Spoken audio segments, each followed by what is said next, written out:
ಓಂ ಗಣೇಶಾಯ ನಮಃ. ಕನ್ಯಾ ರಾಶಿಯಲ್ಲಿ ಜನಿಸಿದವರು ತುಂಬಾ ರೂಪವಂತರು ಹಾಗೂ ಕಾಂತಿಯುತ ವ್ಯಕ್ತಿತ್ವ ಇವರದ್ದಾಗಿರುತ್ತದೆ. ಮಧುರ ಭಾಷಿ, ಮೃದು ಭಾಷಿ, ಹೀಗೆ ಇವರ ಗುಣಲಕ್ಷಣಗಳು. ನೋಡಿ, ನಿಮಗೆ ಚಂದ್ರ ಲಗ್ನಾಧಿಪತಿ, ಹಾಗಾಗಿ ಚಂದ್ರನ ಒಂದು ಸ್ಥಿತಿಗತಿ ತುಂಬಾ ಇಂಪಾರ್ಟೆಂಟ್ ಆಗುತ್ತದೆ. ಈ ಸೆಪ್ಟೆಂಬರ್ 2ಕ್ಕೆ ಅಮಾವಾಸ್ಯೆ ಇದೆ, ಸೆಪ್ಟೆಂಬರ್ 18ಕ್ಕೆ ಹುಣ್ಣಿಮೆ ಇದೆ. ಸೊ ನಿಮ್ಮ ದೇಹದ ಒಳಗಿನ ಎನರ್ಜಿ ಕೂಡ ಇದೇ ತರ ಸೆಪ್ಟೆಂಬರ್ 2ರಂದು ತುಂಬಾ ಕಡಿಮೆ ಇದ್ದರೂ ಸೆಪ್ಟೆಂಬರ್ 18ಕ್ಕೆ ಅಂತೂ ತುಂಬಾ ಜಾಸ್ತಿ ಇರುತ್ತದೆ. ಹಾಗೆ ನೀವು ಈ ಹುಣ್ಣಿಮೆ, ಅಮಾವಾಸ್ಯೆ ಎಲ್ಲ ಜಾಸ್ತಿಯಾಗಿ ಫಾಲೋ ಮಾಡಬೇಕಾಗುತ್ತದೆ. ಆದಷ್ಟು ಶುಭ ಕಾರ್ಯವನ್ನು ಹುಣ್ಣಿಮೆ ಹತ್ತಿರ ಇರುವ ಸಮಯದಲ್ಲಿ ಮಾಡಿ ಉತ್ತಮವಾಗುವುದು.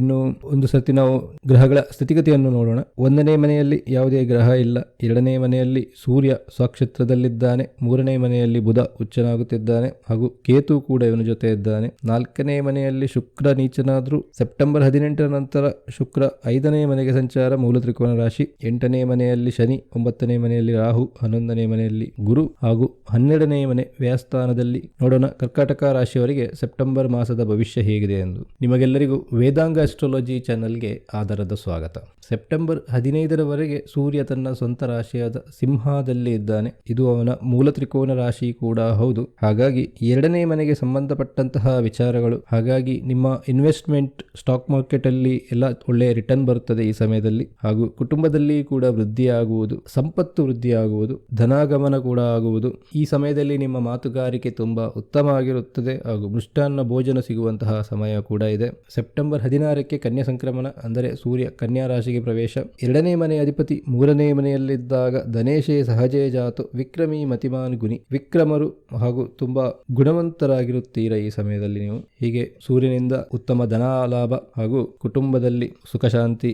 ಇನ್ನು ನಾವು ಬುಧಗ್ರಹ ಹೇಗಿದ್ದಾನೆ ಅಂತ ನೋಡೋಣ. ಬುಧಗ್ರಹ 3ನೇ ಮನೆ ಅಧಿಪತಿ, 2ನೇ ಮನೆಯಾದ ಸಿಂಹದಲ್ಲಿ ಇದ್ದಾನೆ. ಸಿಂಹ ರಾಶಿ ಇವನಿಗೆ ಮಿತ್ರನ ಮನೆ. ಸೆಪ್ಟೆಂಬರ್ 22ರವರೆಗೆ ಇವನು ಇಲ್ಲೇ ಇದ್ದಾನೆ. ಹಾಗಾಗಿ ಈ ಸಮಯದಲ್ಲಿ ನಿಮಗೆ ಸಹೋದರರ ಸಹಾಯ ಸಿಗುವುದು, ಪರಾಕ್ರಮಿಯಾಗಿರುತ್ತೀರ. ಕುಟುಂಬದ ಜೊತೆ ಪ್ರಯಾಸ ಹೋಗುವಂತಹ ಸಂದರ್ಭಗಳು ಕೂಡ ಬರಬಹುದು. ಸೆಪ್ಟೆಂಬರ್ 23ಕ್ಕೆ ಬುಧ ತನ್ನ ಸ್ವಂತ ಮನೆಯಾದ ಕನ್ಯಾ ರಾಶಿಗೆ ಪ್ರವೇಶ. ಇದು ಇವನಿಗೆ ಉಚ್ಚ ಸ್ಥಾನ. ಹಾಗಾಗಿ ಸಹಜಾದೇಶೆ ಸಹೋದರ ಸುಖಾನ್ವಿತ, ಅಂದರೆ ಸಹೋದರರ ಒಂದು ಸುಖ ನಿಮಗೆ ಸಿಗುತ್ತದೆ. ಅಂದರೆ ಸಹೋದರರು ಯಾವುದೇ ವಿಷಯದಲ್ಲಿ ನಿಮಗೆ ಒಂದು ಮಾರ್ಗದರ್ಶಿಯಾಗಿ ಬರಬಹುದು, ಇಲ್ಲವೇ ನಿಮಗೆ ಸಹಾಯ ಕೊಡಬಹುದು.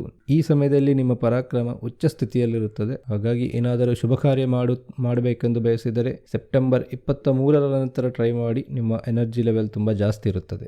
ಬುಧ ನಿಮಗೆ 12ನೇ ಮನೆ ಅಧಿಪತಿ ಕೂಡ ಹೌದು. 12ನೇ ಮನೆ ಅಧಿಪತಿ 3ನೇ ಮನೆಯಲ್ಲಿ ಇರುವುದರಿಂದ ಈ ಕುಟುಂಬದ ಜೊತೆ ಪ್ರಯಾಣಕ್ಕೆ ಹೋಗುವಾಗ ಸ್ವಲ್ಪ ಜಾಸ್ತಿ ಖರ್ಚು ಮಾಡಬಹುದು, ಅಥವಾ ನೀವೇ ಮುಂದೆ ನಿಂತು ಎಲ್ಲ ಖರ್ಚು ನೋಡ್ಕೊಳ್ಬಹುದು. ಈ ತರದ ಕೆಲವೊಂದು ಖರ್ಚು ಇದೆ. ಇನ್ನು ನಾವು ಶುಕ್ರ ಗ್ರಹನ ಬಗ್ಗೆ ನೋಡುವುದಾದರೆ 4ನೇ ಮತ್ತು 11ನೇ ಮನೆ ಅಧಿಪತಿ ಶುಕ್ರ ಸೆಪ್ಟೆಂಬರ್ 17ರವರೆಗೆ ನೀಚನಾಗಿದ್ದಾನೆ ಕನ್ಯಾ ರಾಶಿಯಲ್ಲಿ. ಹಾಗಾಗಿ ಮನೆಯಲ್ಲಿ ಒಂಥರ ಅಶಾಂತಿ ವಾತಾವರಣ ಇರುತ್ತದೆ. ಅಮ್ಮನ ಆರೋಗ್ಯದಲ್ಲಿ ಸ್ವಲ್ಪ ಏರಿಳಿತ ಇರಬಹುದು. ಈ ಸಮಯದಲ್ಲಿ ವಾಹನಗಳು ಕೈಕೊಡಬಹುದು. ನೀವು ಏನಾದರೂ ಭೂಮಿ ಖರೀದಿ, ವಾಹನ ಖರೀದಿ ಮಾಡಬೇಕೆಂದರೆ ಏನಾದರೂ ಒಂದು ಅಡೆತಡೆ ಬರಬಹುದು. ಅದಕ್ಕೆ ವ್ಯವಸಾಯ ವರ್ಗದವರಿಗೆ ಕೃಷಿ ಕ್ಷೇತ್ರದಲ್ಲಿ ಅಡಚಣೆ ಇದೆ, ಮತ್ತೆ ಗ್ರಾಮದ ವಿಚಾರದಲ್ಲಿ ಕೂಡ ಸ್ವಲ್ಪ ಏರಿಳಿತ ಇದೆ. ಹೀಗೆ ಶುಕ್ರ ಗ್ರಹನಿಂದ ಅಲ್ಪಮಟ್ಟಿನ ಅಶುಭ ಫಲ ಇದೆ. ಆದರೆ ಸೆಪ್ಟೆಂಬರ್ 18ಕ್ಕೆ ಶುಕ್ರ ತನ್ನ ಸ್ವಂತ ರಾಶಿಯಾದ ತುಲಾ ರಾಶಿಗೆ ಪ್ರವೇಶ. ಇದು ಇವನ ಮೂಲ ತ್ರಿಕೋನ ರಾಶಿ. ಹಾಗಾಗಿ ನಾನು ಇಷ್ಟರವರೆಗೆ ಹೇಳಿದ್ದ ಎಲ್ಲ ಫಲಗಳಲ್ಲಿ ಬಂದು ಎಲ್ಲವೂ ಸಹಜ ಸ್ಥಿತಿಗೆ ಮರಳುವುದು. ಹಾಗೂ ಈ ಸಮಯದಲ್ಲಿ ನಾನಾ ತರಹದ ಲಾಭ ಆಗುವುದು, ವೃದ್ಧಿ ಕೂಡ ಇದೆ, ಧನ ಲಾಭ ಇದೆ, ಕಂಕಣ ಭಾಗ್ಯ ಕೂಡ ಇದೆ, ಸ್ಪೆಷಲಿ ಪುರುಷರಿಗೆ. ಇಷ್ಟು ನಾವು ಶುಕ್ರನಿಂದ ನೋಡುವಂತಹ ಫಲಗಳು. ಇನ್ನು ನಾವು ಕುಜಗ್ರಹನ ಬಗ್ಗೆ ನೋಡುವುದಾದರೆ ಕುಜಗ್ರಹ 5ನೇ ಮತ್ತು 10ನೇ ಮನೆಯ ಅಧಿಪತಿ 12ನೇ ಮನೆಯಾದ ವ್ಯಯಸ್ಥಾನದಲ್ಲಿದ್ದಾನೆ. ಹಾಗಾಗಿ ಇಲ್ಲಿ ಸ್ವಲ್ಪ ಕೆಟ್ಟ ಫಲ ಇದೆ. ಯಾವ ವಿಚಾರದಲ್ಲಿ ಎಂದರೆ ಈ ವಿದ್ಯೆ ಬುದ್ಧಿಗೆ ಸಂಬಂಧಪಟ್ಟಂತಹ ವಿಚಾರದಲ್ಲಿ ಸ್ವಲ್ಪ ಬಾಧೆ ಇದೆ. ನೀವು ಪ್ರಯತ್ನ ಪಟ್ಟಷ್ಟು ನಿಮಗೆ ಪ್ರತಿಫಲ ಸಿಗುವುದಿಲ್ಲ ಈ ಸಮಯದಲ್ಲಿ. ನಿಮ್ಮ ಬುದ್ಧಿ ಕೂಡ ಅಷ್ಟು ಚುರುಕಾಗಿ ಇರುವುದಿಲ್ಲ. ಹಾಗೂ ಮಕ್ಕಳ ವಿಚಾರದಲ್ಲಿ ಕೂಡ ಸ್ವಲ್ಪ ಬಾಧೆ ಬರಬಹುದು. ಅವರ ಅನಾರೋಗ್ಯವೋ ಅಥವಾ ಅವರ ವಿದ್ಯಾಭ್ಯಾಸಕ್ಕೆ ತುಂಬಾ ಖರ್ಚು ಮಾಡುವಂತಹ ಸಂದರ್ಭಗಳು ಕೂಡ ಬರುತ್ತದೆ. ಇನ್ನು ಉದ್ಯೋಗದ ಬಗ್ಗೆ ನೋಡುವುದಾದರೆ 10ನೇ ಮನೆ ಅಧಿಪತಿ ನಾನು ಹೇಳಿದಾಗೆ ಕುಜಗ್ರಹ 12ನೇ ಮನೆಯಲ್ಲಿದ್ದಾನೆ, ವ್ಯಯಸ್ಥಾನದಲ್ಲಿ ಇದ್ದಾನೆ. ಹಾಗಾಗಿ ಉದ್ಯೋಗ ಕ್ಷೇತ್ರದಲ್ಲಿ ಒಳ್ಳೆಯ ಫಲ ಎನ್ನುವುದು ಇಲ್ಲ ಸದ್ಯಕ್ಕೆ, 1-2 ತಿಂಗಳಿನ ಮಟ್ಟಿಗೆ. ಉದ್ಯೋಗದಲ್ಲಿ ದೂರ ಪ್ರಯಾಣಕ್ಕೆ ಹೋಗುವಂತಹ ಸಂದರ್ಭ ಬರಬಹುದು. ದೂರ ಪ್ರಯಾಣದಿಂದ ದೇಹಾಯಾಸ ಆಗುವುದೇ ವಿನ ನಿಮಗೇನು ಸಿಗುವುದಿಲ್ಲ. ಅಥವಾ ಅಧಿಕಾರಿ ವರ್ಗದವರಿಂದ ಅಲ್ಪಮಟ್ಟಿನ ಪ್ರಶಂಸೆ ಸಿಗಬಹುದು. ನಿಮಗೆ ಏನು ಸಿಗಬೇಕು ಅದು ಈ ಸಮಯದಲ್ಲಿ ಸಿಗುವುದಿಲ್ಲ. ಪ್ರಮೋಷನ್ ಹೈಕ್ ಎಲ್ಲ 1-2 ತಿಂಗಳಿನವರೆಗೆ ಎಕ್ಸ್ಪೆಕ್ಟೇಷನ್ ಇಟ್ಕೊಳ್ಬೇಡಿ. ಇನ್ನು ನಾವು ಗುರುಗ್ರಹನ ಬಗ್ಗೆ ನೋಡುವುದಾದರೆ, ಗುರು ಕರ್ಕಾಟಕ ರಾಶಿಯವರಿಗೆ 6ನೇ ಮತ್ತು 9ನೇ ಮನೆಯ ಅಧಿಪತಿ ಎಲ್ಲಿದ್ದಾನೆ ಅಂದರೆ ವೃಷಭ ರಾಶಿಯಲ್ಲಿದ್ದಾನೆ. 11ನೇ ಮನೆಯಲ್ಲಿದ್ದರಿಂದ ಗುರುಬಲ ಇದೆ. 9ನೇ ಮನೆಯ ಅಧಿಪತಿ 11ನೇ ಮನೆಯಲ್ಲಿ. ಗುರುಗಳ ಸಹಾಯ ಇದೆ, ನಿಮಗೆ ದೈವ ದೇವರುಗಳ ಸಹಾಯ ಇದೆ. ಪಿತೃಗಳು ಕೂಡ ಈ ಸಮಯದಲ್ಲಿ ನಿಮಗೆ ಸಹಾಯವನ್ನೇ ಮಾಡುತ್ತಾರೆ. ಶುಭ ಕಾರ್ಯಗಳು ಆಗುವುದು. ಈ ಸಮಯದಲ್ಲಿ ನೀವು ಪುಣ್ಯವನ್ನು ಕೂಡ ಸಂಪಾದಿಸುತ್ತೀರಿ. ಆದರೆ ನೋಡಿ, ಗುರು ಷಷ್ಠಾಧಿಪತಿ ಅಂದರೆ 6ನೇ ಮನೆಯ ಅಧಿಪತಿ 11ನೇ ಮನೆಯಲ್ಲಿರುವುದರಿಂದ ಗುರು ಶುಭಗ್ರಹ. 6ನೇ ಮನೆಯ ಅಧಿಪತಿ 11ನೇ ಮನೆಯಲ್ಲಿರುವುದರಿಂದ ಶತ್ರುಗಳ ನಾಶ ಆಗುವುದು, ಇಲ್ಲವೇ ಶತ್ರುಗಳ ಮುಖೇನ ನಿಮಗೆ ಧನಲಾಭ ಕೂಡ ಆಗುತ್ತದೆ. ಸಾಲಬಾಧೆ ಇದ್ದಲ್ಲಿ ಕಡಿಮೆ ಆಗುವುದು, ಇಲ್ಲವೇ ಸಾಲ ಮರುಪಾವತಿಸುವಂತಹ ಒಂದು ಶುಭ ಫಲ ಕೂಡ ಇದೆ.